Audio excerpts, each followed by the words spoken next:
You are listening to Fantha Tracks. Because of the following special program, Wonder Woman and the Incredible Hulk will not be presented this evening.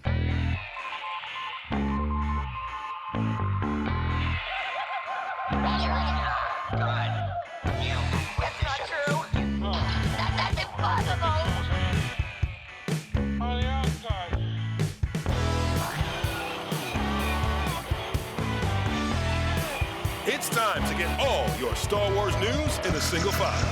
This is Making Tracks. Here are your hosts, Mark Newbold and Mark Mulcaster. That's not true.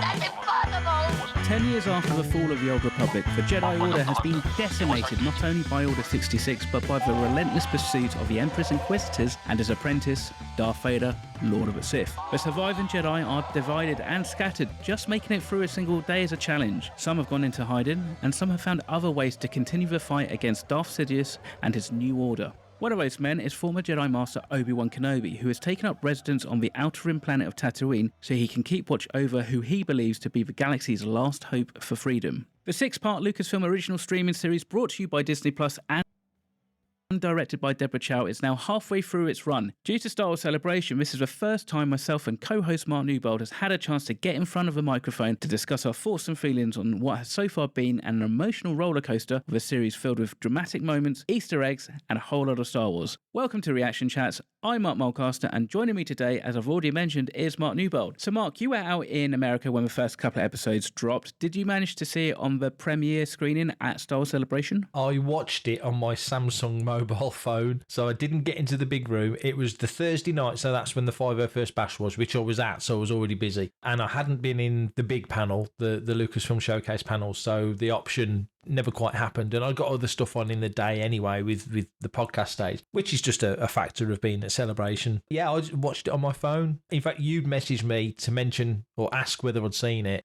and it just got me thinking, I wonder if I can get it on my phone. And I brought it up, and it told me, you're in a new location, so it's not going to work. And oh, hang on, click. And it played the montage at the beginning. And I'm thinking, maybe this is just like a placeholder thing. And then up came the title screen and we were away. So yeah, I just watched it in bed one of the mornings before I got up for breakfast to come to the show the next day. So thoroughly enjoyed it, but I do need to watch it on a big screen.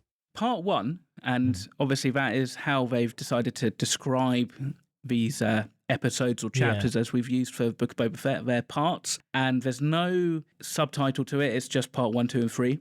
It starts off with quite possibly the best montage I've ever seen around the prequel trilogy. And if you were to catch up somebody who's never seen the prequels and try and get them up to speed for what's going to happen in Kenobi, that montage is by far the best way you could do it. Totally. Yeah, completely. I mean, when I was watching it, like I say, I thought, is this just like a placeholder thing? Because this is really comprehensive. How they chose everything, the way it all blended together.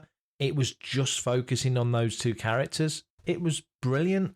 Whoever edited that deserves an award, and I mean that. Even though it doesn't give you everything, this will give you a really good flavour of what the core of what those prequels were about. You know, you're going to watch Obi-Wan Kenobi if you're a Star Wars fan because it's Ewan and it's Ben Kenobi who's integral to those two trilogies. Obviously more to the prequels, really, but just brilliant. It also shows, I think, a really good understanding of the prequel trilogy and the themes. Like you said, some of it was taken slightly out of order and stuff like that, but it reinforced the points that they really needed to get across. So you can't really argue too much for that. And it's a great way to set up this series. So we're then kind of now on to Tatooine. And also, actually, it's the first streaming series that we actually see the blue text saying a long time ago in a galaxy far, far away as well. Yeah. I love that. That's missing. I do think, I know it's obvious, the scroll up is obvious and I get not doing the scroll up, that's a movie thing. But the long time ago, I don't know why they don't just put that opening at the start of Star Wars because, they keep putting these things with the helmets. Very nice. Like the ident, like the music, but it's just, that really works for me. I just think to anybody, if you literally just had a long time ago in a galaxy far, far away in silence, like you see at the start of every single saga film. That'd be enough. That is more than enough. That works better than, I think, trying to kind of unnaturally force this kind of ident on us, I think. Yeah. And I think that's how it feels. So, but I mean, if that is the only real criticism that I have out of this series, then you can't really complain too much we're doing about okay. that. So we find Ben, and I've got to get into the habit of calling Obi-Wan Ben, but we find Ben on Tatooine, basically in what can only be considered a meat packing plant, which I think is like an interesting choice to kind of put him there. Yeah, it's funny, we had the episode of Book of Boba Fett last season where you saw what looked like the meat plant from Rocky, basically. Mando walks in and he's looking for his bounty, and it was very much that butcher's type location. Here we are again in a scene that's reminiscent to a degree of the end of first episode of season 2 of Mando, when the crate dragon's been blown to bits and the Tuscans are pulling it apart and taking the meat away from that. So there's enough familiarity, but yeah, him just there, the way the camera finds him and he's just chawing away, or menial work, cutting that little bit of meat off for himself at the end and folding it away. I was totally waiting for someone to tap him on the shoulder and say no. Yeah, he's just ground down, isn't he? You always got the sense that the Desert Sands had sort of worn him away over those 20 years. And we're halfway between the two trilogies now, pretty much exactly. Yeah. And you can see the years on him. It's weird. You see that montage of him as a fresh-faced, what was he when he made Phantom? 26, but he looked a lot younger than 26 at the time. Yeah. And now you see him as a 51-year-old, and he has got that sand-worn, weathered look. They've done a good job, because in real life he's still pretty fresh-faced and stuff, but they've just really done a good job of making him look creased and worn and giving him that weathering. You can see the years have took a toll on him. Yeah, and I think also one of the biggest telling moments in that scene is the fact that 10 years ago, if he was in that similar situation and that boss had basically said, no, you're only getting half paid like you did to the workers and stuff, he would have stepped in. He may have used a mind trick, but he would have negotiated. He doesn't want the hassle. He wants to keep his head down. Nice that we see his EOP. I mean, I don't necessarily know if it's been named or confirmed as Rue, the one that he rode in Revenge of the Sith, but it'd be nice if it was. It'd be a nice little touchstone. I'd like to think it is. Yeah, I'd like to hope so, because I guess that's the thing, isn't it? You kind of think from a continuity perspective, at least for the time being, the assumption is he hands off Luke to Owen and Beru. Yeah. And then he wanders off to find somewhere to bed down and crash out for the night. Which, of course, we all assumed that right away we would see the home, his hut, Ben's hut. Yeah. And, of course, he's not. He's in that cave where free-roaming Jawas can come in and steal his stuff and sell it back to him, which I thought was great. For Jawa, I loved that, because that's that one bit of interaction that he has in this whole series, or at least that first episode so far, whereby it's a bit of familiarity. There's a bit of, he's kind of let his guard down a little bit. He's got that little R2 sensor kind of like sentry out front, which kind of alerts him to people being in his cave. But that's one bit of kind of banter, one little bit of like normality, you could say, but he's kind of managed to carve for himself when everything else is going to, basically, even before we see Obi-Wan, we're greeted with the dominating shadow of the Inquisitor's ship as it lands on Mos Eisley. Yeah. And out come, the Inquisitors. An interesting way to start a Star Wars series. And the one thing that surprised me more than anything was that there was another Jedi on Tatooine. I was expecting, I was kind of thinking to myself, are they actually going to reveal Obi-Wan? And he's going to be on the lam from literally the moment this series starts. But no, they show us a new Jedi who's also hiding out in Tatooine, which I thought was really interesting. That interaction between that Jedi and Ben was really revealing, because, as you say, 10 years ago, Ben would have helped anyone. He'd help strangers, let alone allies and brothers in the Force, which you would consider another Jedi to be. But no, it was no, leave me alone. I don't want anything to do with this. You should get out of here. And, and the guy knew who he was. You're Obi-Wan Kenobi. Oh, I used to be. It's that kind of attitude of, I've hung that cape up a long time ago and that's not me anymore. The crux of it, and it's going to unfold over the following episodes, all the things that have pushed him to this point of desolation, I guess, is the lack of communication with, because, when he's on the Tantive 4 and he's thinking, well, I'm still going to be speaking to Bail, and I'm still going to be speaking to Yoda, and I'm going to learn to commune with Qui-Gon. And clearly none of these things have happened. All the other elements haven't come to pass, which has got to make him question himself and his actions, and almost Ben must be thinking, well, what does the Force think of me? Because it feels like a bit like Luke in Last Jedi, like he shut himself off from the Force. to me, it feels more like Ben thinks the Force has shut itself off from him.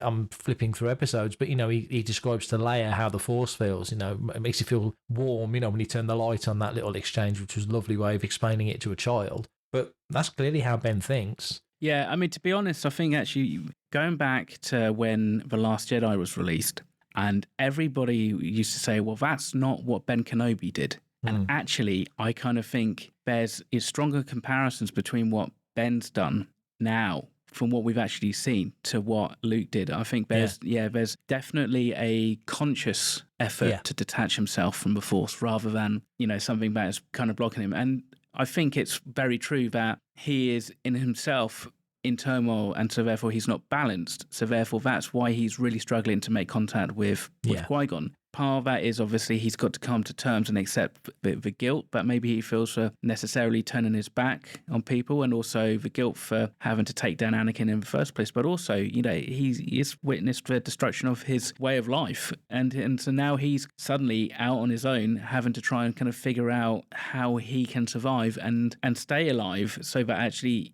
And it's a big gamble that, when Luke comes of age and is able to make his own mind up, he is willing and wants to learn, the ways of the Force and the Jedi. They're putting a lot of kind of eggs in that basket for Luke, I think, so, which is a fascinating way to look at it. And actually that exchange between him and Owen, which is probably one of the highlights of this, I think, first episode, is the fact that, they have that conversation and Ben says, oh, is he shown? Is he starting to show? Which I think is a really succinct and nice way of kind of saying, is he kind of starting to manifest any kind of Force powers? Is he doing stuff that actually maybe he doesn't realise? Because that is the ultimate risk, isn't it? It's like if you leave somebody who's got Force sensitivity and Force powers to their own devices, a bit like Eleven from Stranger Things, lash out when they're angry and all goes to hell, then ultimately you're never going to be able to train them after that point. So it's it's a big gamble, and that whole conversation that they have, I think, really sets the tone between that relationship. That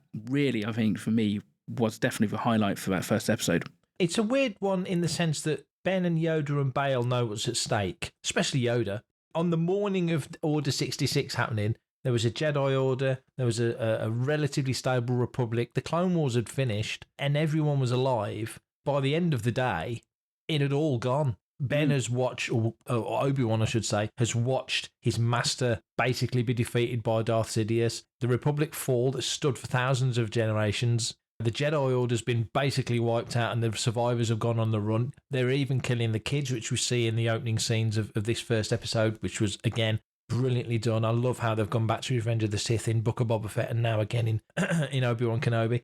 So like you said earlier, every pillar of his life has disappeared. But even then, even when it's all gone down the toilet and he's then had to watch Padme, who he clearly cares about, he's watched her die giving birth to these incredibly important twins who are quite possibly hold the fate of the galaxy in their hands, which of course we know they do ultimately. And then to willingly say, well, I'll go to Tatooine and I'll watch over him. I'll leave him with this guy I know called Owen sort of thing, and leave him with his family, the nearest thing he's got to a family. And obviously it's decided that Leia will go to Alderaan. But talking about Owen, I thought it was brilliant to see Owen again, and that exchange was just everything you kind of hoped it would be, because they snipe and bite at each other, and the little line that Owen comes out with, train him like he trained his father. I want to kick in the nads. So there's all these little digs and subtle things, and Ben's got to keep it on the down low because this is the moment the Inquisitors are about to turn up. He's very cautious, but also the fire's gone out of him, so he's kind of taking all these hits all the time because I think his self-worth is just buried in the sand with those lightsabers at this point, isn't it?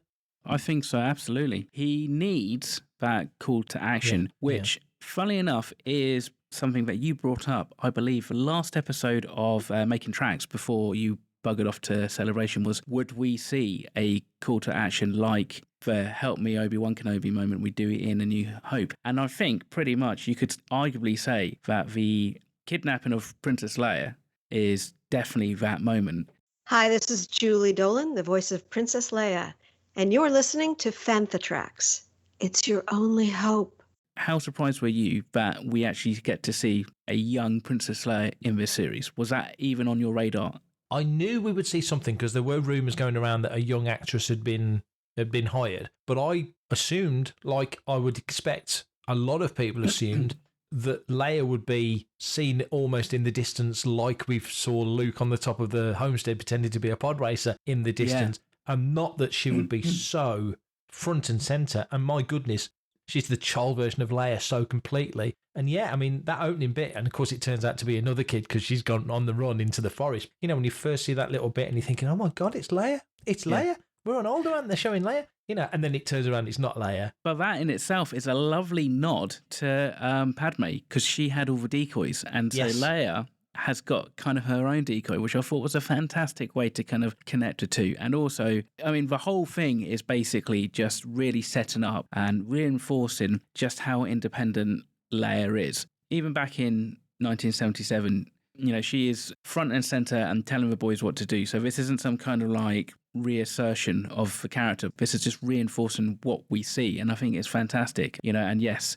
you're completely correct. I mean, Vivian Lyra Blair has been probably the standout star of the series so far. Yeah, because we didn't expect to see Leia so front and center, to have her be the way she is. Okay, there's a couple of bits that are a bit much, like when she's on the run from the kidnappers. It's like, it's a bit forced. It's a bit hammy. Yeah, exactly. Yeah. It's a bit hammy. But the thing is, I mean, I think the one thing that I took away from that was also, we never saw Obi-Wan Kenobi really interact with Anakin Skywalker at that age. We basically get a really quick introduction by Qui-Gon. Yeah. On the Queen Starship.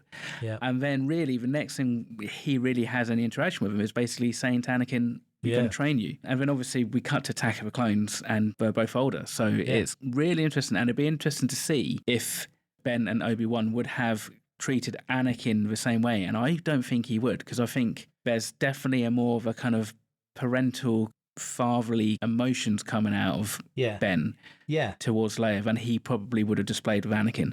Yeah, the relationship it's charming. Once she gets to trust him and realises he's not one of the kidnappers, when he has to, well, why would I kidnap you? I'll come to rescue you and all that stuff. Just that little relationship is lovely throughout all the episodes. Just seeing her again, the character that she's got, she has that little exchange with the cousin. You're not one of us, really. You're not really an Organa. You were adopted. You know, this sort of attitude. The way that she takes, or rather the way that her character, because she's such a perfect blend, really, when you look at it, and this is Lucas at his smartest. You look at Leia as a character and you can totally see she's totally 50% Anakin and she's 50% Padme, because she can do the regal, she can do the senatorial, but she's willful. You know, she does her own thing. That's what Anakin was like. Leia and Anakin, I think, are far more similar than Luke and Anakin in many ways. You know, and it's really showing up in these early episodes.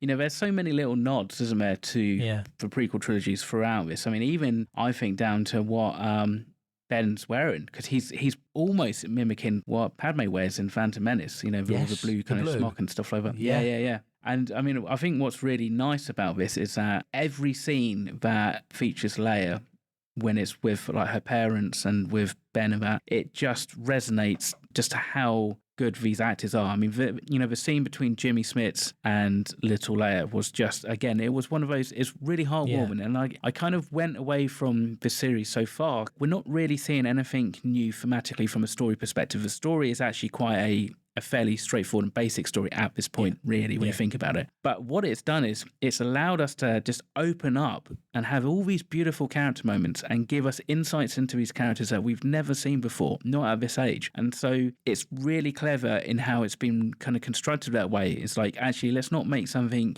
really overcomplicated and really trivial and pointless. And they've kind of maintained a very authentic Star Wars story, but yet they've done it in a way that's allowed us to spend time with these characters, which is, I think, is a real gift in itself.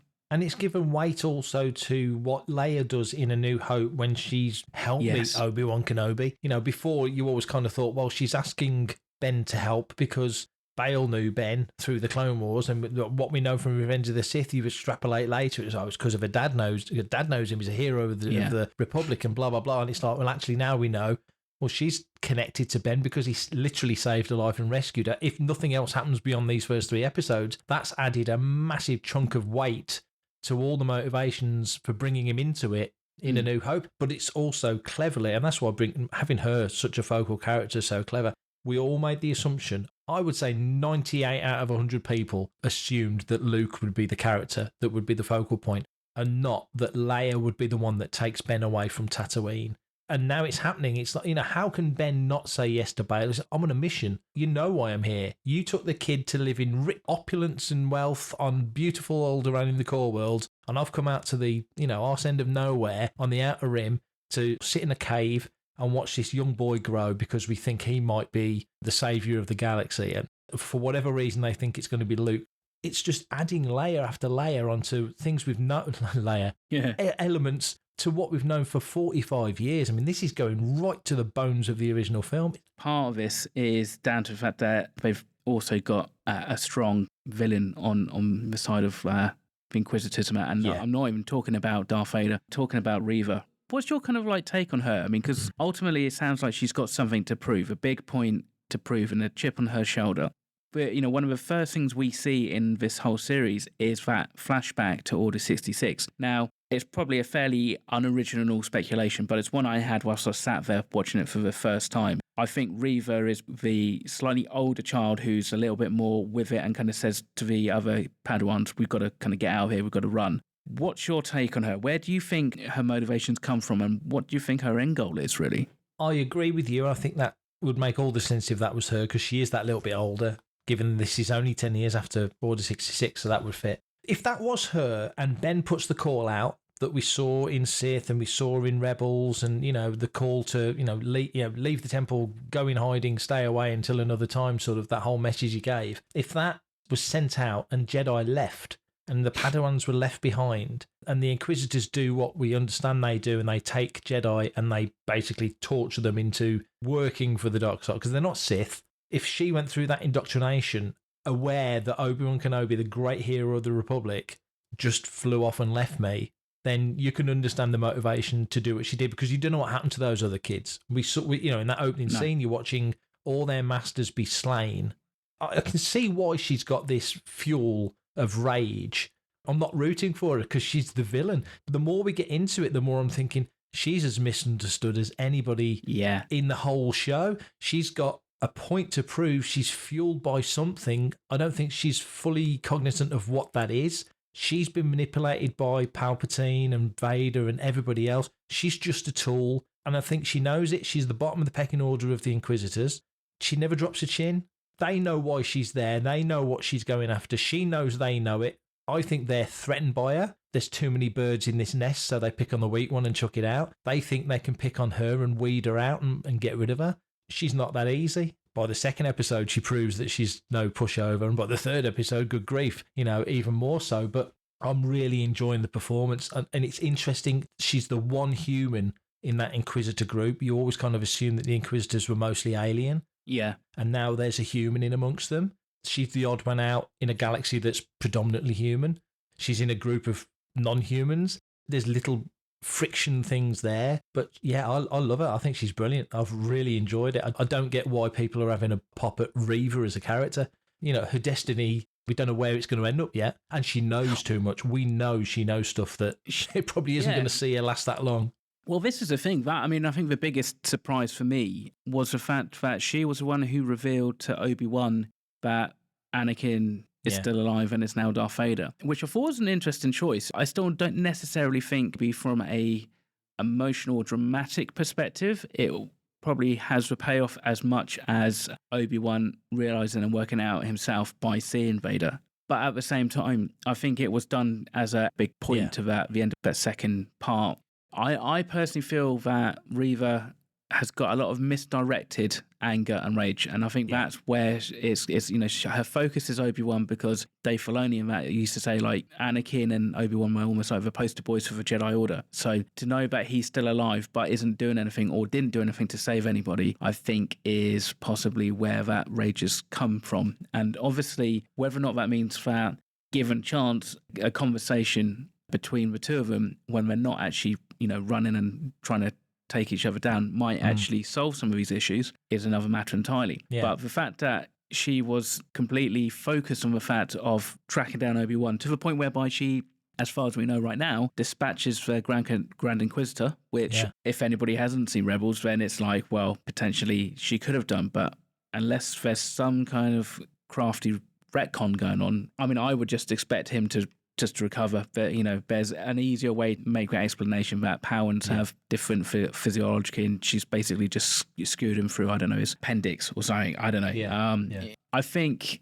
she's going to have a stronger part to play in these final 3 episodes, especially, I think, because we see her talking directly to Darth Vader. So she's got his speed dial. So you kind of wonder how far back that relationship goes. And even to the fact that she knows that Anakin is Darth Vader. And at least as far as I'm aware, and from what I've read in, even the new canon, it wasn't like a widely known thing. As far as I was aware, it was kind of known to the Emperor and Anakin and possibly a few kind of high up Imperial mobs who are kind of going to use it potentially for political kind of I think Thrawn knew. Didn't Thrawn know? He hinted at it, didn't he, at one point? I think he worked it out. Again, he worked it out, and so I don't think anybody's definitively kind of knows it other than the Emperor. So it'd be interesting to find out how they blame that one, I think, is possibly. I think with Reva, because like you said it a minute ago, Anakin and Obi-Wan were the heroes of the Republic. If she's in the temple, there's a good chance she would know that the 501st have just turned up with Anakin leading them. He started killing younglings. So that's probably known in the temple because it's happening. The kids are hiding, so they know that there's something happening. I'm just hypothesizing that maybe she knows that Anakin has gone bad. So where's Obi-Wan to come and rescue him? And then maybe at some point she finds out that Anakin had been defeated at the hands of Obi-Wan Kenobi, and Obi-Wan didn't have the guts to finish him. He let him live, and now he's become Darth Vader. So maybe there's a twist coming where at the end of part 6, maybe the big fight isn't Obi-Wan and Darth Vader. Maybe the big fight is Reva and Darth Vader, because she's figured out, she knows he's Anakin.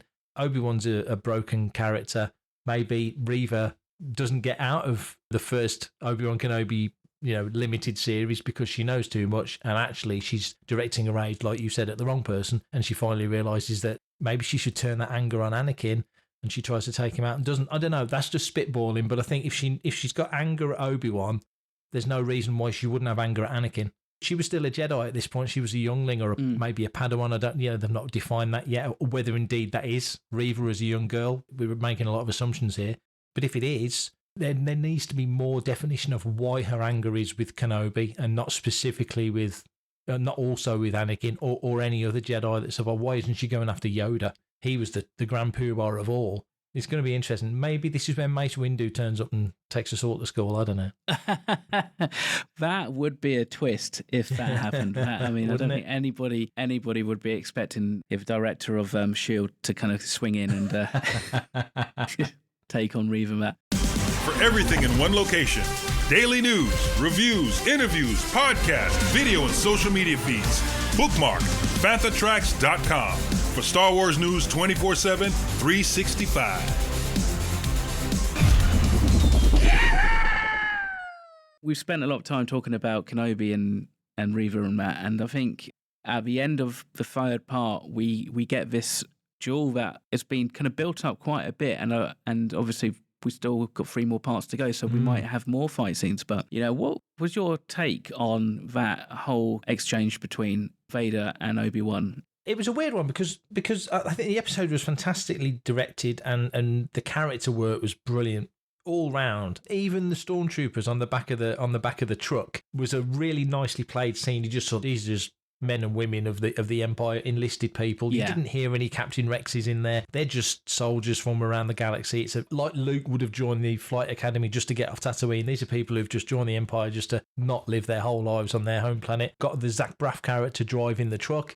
Knows no different. Oh, the Empire, yeah, they're great. Yeah, they're going to bring peace to the galaxy. People are having a real bash at him on social media, comparing him to other political followers here on Earth. But when you look at the Star Wars galaxy, the propaganda is so powerful. He would not be alone in thinking like that. The bit with Vader, by the time we got to the bit when he turned up, apart from the fact that however they got James Earl Jones to sound exactly like he did in Empire, thrilled me to bits, because there's been some vocal performance. He's getting on. He's 90. He's another one like John Williams is in his 90s. Yeah. Ridiculous. His voice obviously doesn't have quite the power and the depth that it did when he was in his 40s or 50s when he made the original film. But nevertheless, I'm assuming Reese Beecher have been involved. I was going to say, I think that is exactly what they've done, because it, like you said, it wasn't just the intonation, that it was a power behind it. It was that real Vader in his prime. Because, Totally. like you said, I mean, if you were to go back and compare that to when they bolted his Darth Vader scene onto the first episode of Rebels at the end of that, you could tell then, and that's like 6 years ago. It's like, well, that is an elderly James Earl Jones, and like as you said, everybody, Harrison Ford and John Williams and everybody, Mark Hamill, myself, and you, we're all getting older as the years go by. So I think they've used that, and I think this is definitely a way to promote that kind of AI usage, is because it just works and it's seamless. I mean, there's no doubt in my mind, if I now go home and put on A New Hope and Empire Strikes Back after watching Kenobi, you'd think it's within 10 years of each other. Completely. But that whole sequence with Vader going through the town and just pulling people out of the windows and force choking them, and that kid on the floor when he snaps his neck, and the woman he drags behind him, it's visceral, it's quite brutal. It's the darkest, really, I think we've ever seen Vader. They've always hinted at it, more than hinted at it. You've kind of known he's a merciless, he's more machine than man. So, but this time they're able to show it. So I liked all of that. The fight, it was a little bit dark. There was just a slight clunkiness to it. It didn't have the scope I thought it would have. Even though they've got widescreen, it looked exactly like a cinema. There's certain shots that look completely cinematic. There's other shots like they're still directing it like it's a TV show. Why are they doing that? They should be making them like movies, and there was just little moments in there where it was like, oh, you've kind of Star Trek'd it here. You've kind of gone a bit tight and a bit, do you know what I mean? They could have really opened that up. The bit when he lights the coals essentially and drags him through the fire, did not see that coming. And it made sense because you've never seen Obi-Wan in a sleeveless t-shirt, have you? So there's no reason why his arm wouldn't be burnt to crap. So that was fine. That was all good. And the metaphor was monstrously clear, what Anakin was doing. Well, you did it to me, you son of a bitch, so I'm going to do it to you. That was all fine. And this is your last moments and I'm going to kill you. And thank goodness Indira Varma's character turned up when she did, which again, going back slightly, was her addition to it, coming in as that Imperial character, helping them out, finding the path where you realise that other Jedi like Quinlan Vos and others, there's even mentions in the Aurebesh apparently to Corran Horn and his family. Yeah. Kieran Halcyon and all that, it's all in there. So they're really neatly folding lots of really old, almost forgotten elements into the rich fabric of what they're doing. That kid, Hadja, helps with his mum. It's called Corran in was it the second episode? I think it is. Yeah. And it's so you kind of go, oh, could that be Corran? So it may just be, and I think it's possibly the same as if Quinlan Vos maybe. It's nice that it's been mentioned, but it doesn't necessarily mean that we're going to suddenly now get Quinlan rock up in this series. He may very well do. I mean, it would be interesting, but I think that will possibly detract people from Kenobi a little bit, but at the same time, maybe that's what actually Obi-Wan needs. Ben needs to see somebody who is still being quote unquote a Jedi and surviving and making it in this new galaxy, and maybe that will be the thing rather than his confrontation with Vader. Because I mean, I still feel that Vader and Obi-Wan's confrontation was that realization he's lost a step. He won't be able to take on Vader and defeat him. So he now needs to be a little bit clever. He's got to obviously get back and rescue Leia from Reva. And my hope is that, Indira Varma's character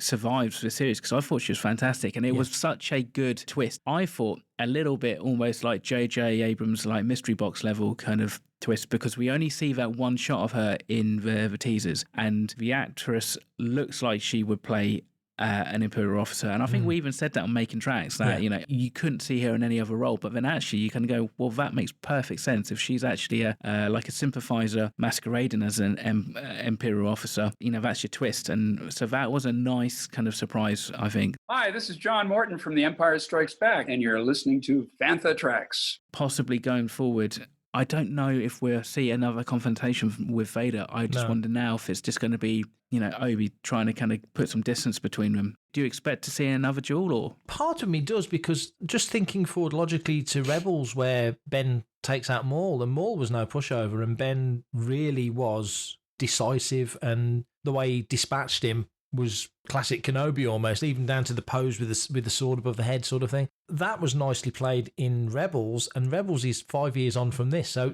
at some point you think, if not in this series or limited series, maybe in a couple of 3 years, if they do another one, maybe his mojo returns a bit more there, but then maybe you start thinking, well, age is going to start coming into it and you can understand him slowing down and so on and so forth. Maybe there's a reason why he's sort of depleted to a degree. You know, you see at the end of Attack of the Clones with Dooku and Yoda, and as soon as the fight's over, Yoda goes from being bouncy, springy, frog Yoda, bouncing off the walls to... You know, all the energy's out of him because he's exerted himself so much. Maybe there's a reason why Ben is like that in A New Hope, but nevertheless, it might be a bit much if over the course of the next 3 episodes, unless it takes place over a chunk of time, which I don't foresee being the case, if Ben is suddenly able to go toe-to-toe with Vader. Because I think, on Making Tracks, I said, I got a feeling that Ben's going to fight Vader and he was going to hand him his arse. And then having seen what we've seen, which has sort of flipped everything that I think a lot of us thought was going to happen, now I'm like, oh no, that's not the case. This is prime time fillet steak Vader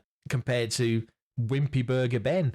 His mojo's gone, so he totally on the defensive. And even in that fight, he slows down when he sees Anakin, Vader doing the Empire thing, fighting one-handed, which I loved. You know, he's toying with him. Just lots of little cues and moments, but the execution of it didn't quite light me up. But that being said, I don't think they want to give the farm away too soon. I think there will be a big fight that's going to really, you know, we've seen some pre-production art. Most of what we've seen has come to pass. The one of Vader and Ben fighting, I don't think was what we saw. There was flames and stuff, but they weren't fighting in the flames. Once it lifted Ben up and started force choking him, and he dropped his lightsaber, and he was screwed once he dropped his lightsaber, completely at his mercy. It was interesting as well when he, you know, I am what you made me, when they doubled up the voice of Hayden and James Earl Jones, just like in Rebels. Stunning. Just so little touches really made it sing, but I think the execution of it, it's a criticism, but it's not a harsh criticism. It looked more television than motion picture, but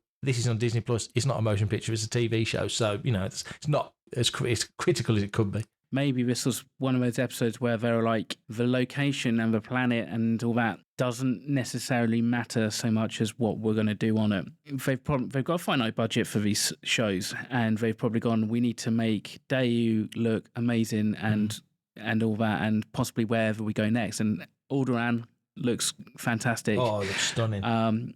So therefore, we're going to need to go and just shoot in the hills of California and find a gravel pit somewhere, you know, which is, I mean, my only criticism is it's one step away from Star Wars fan films. If it goes into just a random forest and it's like Vader against Obi-Wan, then we're kind of deep into fan film kind of territory with that, I think. At the same time, it's like, well, yeah, of course, you know, there's going to be kind of gravel pits and kind of planets and stuff like that. And the planets, like I said, it's been kind of almost abused by the Empire, so it's going to look a little bit sparse and what have you. So, and I suppose the other thing is we're now so used to having all these CG augmented environments that I think sometimes, like it did when we saw Typhon, it kind of stands out a little bit when they just embrace the actual natural environment. Yeah. But you kind of go, well, look at Hoth. And like, look at Endor. You know, Endor is ironically just a forest, but I suppose it's the fact that they've kind of gone to the extremes of those environments where they haven't so much in the TV series. But I think as long as the narrative and the story and what happens with the characters, and like you already said, there's some fantastic character moments on that little kind of shuttle bus that the Stormtroopers kind of get on and stuff. I think credit to the Stormtroopers, because I've never seen a Stormtrooper sit down in armour when I've been with the 501st. So the fact that those guys just plonk down, God knows what they've made that armour out of. But it's also telling, isn't it? We're seeing Stormtroopers from like the Mandalorian era, so post Return of the Jedi, look scruffy as hell. Yeah. And we just assumed that all the Stormtroopers in the height of the Empire would be pristine and gleaming. But then you've got these guys who just look like they just haven't polished or cared for their armour since they were given it on day one. You're absolutely right. You are used to seeing them as out-of-the-box, shiny, fresh Stormtroopers. So it is cool to see. I did like that. It just gave you a sense of where we were in the galaxy. You know, you're not in any opulent areas. You know, if there were Stormtroopers on Alderaan, yeah, they would look amazing. You would imagine they'd look fantastic. The whole Alderaan thing in Chapter 1 or Part 1 was just so easy on the eye. The acting on every level has been fantastic. I don't think anybody's dropped the ball so far. It's felt authentic and unique. Just going back to Ewan, you know, at the core of it, you know, you really do feel the weight of responsibility and regret. You know, he says it to Anakin in Revenge. I failed you. I have failed you. He says it. And clearly he still feels it. Also, so does Anakin, because Anakin's not going to take any blame on himself. And clearly, when he's meditating in his chamber, we've seen him in bits. The armor kind of went on differently. The helmet was different to Revenge of the Sith. Very clever, because you'd kind of always assume Vader was pretty much the same. But when you know, as a guy in the 501st and the Rebel Legion, that Rogue One, Star Wars, Empire, Jedi Vaders, all subtle differences. Yeah, so here we are again. There's Macquarie Vader from Rebels, and there are different iterations of Vader. Obviously, Revenge of the Sith Vader. So this is another version of Vader. The armor's changing. He is cybernetically enhanced. So why wouldn't it change? Just all the little touches. But that end of part 2 moment where you see Anakin in the tank open his eyes, he's now aware that Ben is around and aware of him. That was fantastic. And the only thing I could say to that was, given how much time we spent in Back to Tanks in the Book of Boba Fett, was like, wow, I think Anakin needs to borrow Boba's back to Tanks, because clearly whatever he's kind of like using is far better, with stronger healing properties. So, okay, matey. We're halfway through the series now, so where do you see the next 2 or 3 episodes going? I've just got a feeling that Ben isn't going to go back to Tatooine. I feel like Tatooine is now flashing on people's radars too much, and that if he goes straight back to Tatooine, it will alert the wrong people. We know the Inquisitors are still going to be around for at least 5 years. They're hot on his trail. I've just got a feeling that Ben's going to be off Tatooine for a while, and he's going to have to trust Owen and Beru to look after Luke and put faith in other people to make sure he's safe, because he's now drawing attention to Luke. I think that could cause friction with Bail, potentially with Yoda if there's any contact there. I'd like to see Yoda at some point. I'm pretty sure that we're going to see Qui-Gon. I've just got a feeling that there's something's going to happen there. But also, if Ben is off Tatooine for a while, it's going to draw the heat away from Luke. Maybe he's more present for Leia. I don't know. I mean, I think there's options there. And also, he leaves Tatooine, he's living in a cave, and maybe when he goes back to Tatooine, that's when he gets the hut and he moves location and he's not in the same place and he's not as easy to find. I'd like to think we'll see the Emperor at some point. It feels like Coruscant's going to come into play at some point. I'm saying all these things, it's a wish list. Everything so far, a lot of the details have been so surprising and so well executed. I'm kind of willing just to roll with it and see where we go next. Wouldn't surprise me wherever we ended up. I completely agree with you, to be fair. I mean, actually, there's been talk, and there was even talk really before the first episode from, hints from Ewan McGregor that actually he's possibly more open to a sequel. And so you think, well, you can't drag Ben Kenobi back off of Tatooine again. But then if you come to the realization at the end of this series that actually he needs to maybe do a bit of his own quest to kind of find himself as a Jedi again, that's your second series, and he can planet hop and he can help people and all that. Just given from how we see the kind of evolution, and obviously there's arguments, isn't it, as to how much of it is Luke's influence, and how you only hear Obi-Wan's voice in A New Hope when you kind of vaguely see him in Empire and when you see him properly in Jedi. I wonder if actually we just hear Qui-Gon. A bit like we saw that single shot of Vader at the end of episode 2. I wonder if you literally just hear Obi-Wan when he's meditating. I think that would kind of get you that one step closer, but it's not like tying this up completely, because otherwise, again, if he starts having these big, deep and meaningful kind of chats with Qui-Gon in the 5th episode of the series, there's not really anywhere else you can kind of take that, I don't think. There's also that tease of like, well, maybe we might get Qui-Gon in season 2, and it all kind of like spirals that way. But it just feels like Ben's got to find his mojo again, doesn't it? He's no use to Luke. If the crap hits the fan right now, he's no use to Luke. Completely. And that is, I think, the main thing is, I think, like you said, he needs to understand that by him just sitting there watching him day in, day out, it's not doing anybody any good. And actually, ultimately, if Obi-Wan Kenobi or Ben Kenobi, depending on which camp you want to be in, isn't back as a Jedi Knight and has kind of got his together, shall we say, for when Luke is ready to start training, what help is he going to be? There's no point trying to teach somebody something that you haven't practiced and you haven't kind of thought about and honed about for 20 years and then expect it to all come magically back and be able to teach somebody. And also, we know where he ends up. We know he has to spend a lot of time, because ultimately his end game now is to make sure that he does become more powerful than Vader can possibly imagine, to help Luke further on, beyond his lifespan. Well, here's a final thought. Given that she was only ever a Padawan and never finished her training and walked away from Anakin at the end of season 5 of the Clone Wars and later helps Luke learn, how about Ahsoka turns up at some point to continue her training under Ben, which would maybe give him the motivation and the knowledge to impart the information onto Luke because he's so damn rusty. Maybe there's an Ahsoka moment coming up in Kenobi. Probably not. Ooh. Maybe that's way too convenient, but, she's out there somewhere in the galaxy. I mean, it could be a little bit convenient, but I think part of what Ahsoka has started to morph into, I think, a little bit, I think Ahsoka is starting to kind of merge into and morph into this kind of Gandalf character who will turn up and dart in and out of some of these stories. That'd be an interesting way to kind of connect all these series together in a really loose kind of tapestry, is by having like a singular character thread. It could be Grogu, but like you said, it's harder to kind of see how that's going to really materialise, and also opens up more questions, doesn't it, really? I think just about why would Ben push Grogu off somewhere else and not either look after him or pass him on to Yoda. So I don't think we'll see Grogu. I will add that to our prediction tracker. And before I do that, let's head out of this episode. Let's do it. Thank you all for listening to this rather kind of condensed 3-part reaction chat. We will be back for episode 4 the moment we can get in front of our microphones, as soon as episode 4 is released. Until then, Mark, can you let the good listeners know how they could get in touch if they want to? Yes, I can. If you want to be part of the action and stay updated on all the latest Star Wars news, visit fanthatracks.com or check out the free Fanthatracks app through the App Store to follow us on your mobile device. It's like it was here.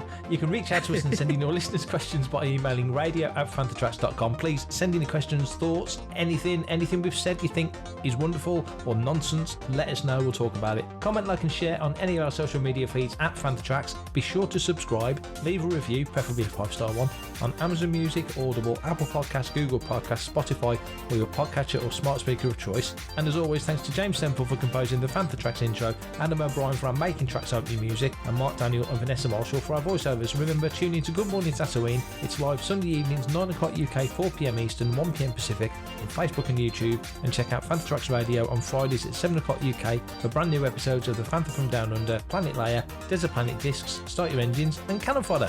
Well, there you go. Thank you very much. And can't believe it's our first reaction chat for Kenobi, and we're already halfway through the series. I know. But, it sounds like it's going to be an exciting and thrilling conclusion to this 6-part mini-series. So, until next time, my friend, thank you very much for joining me, and to everybody else, thank you very much for listening. Send in those questions and comments, please. And until next time, may the Force be with you.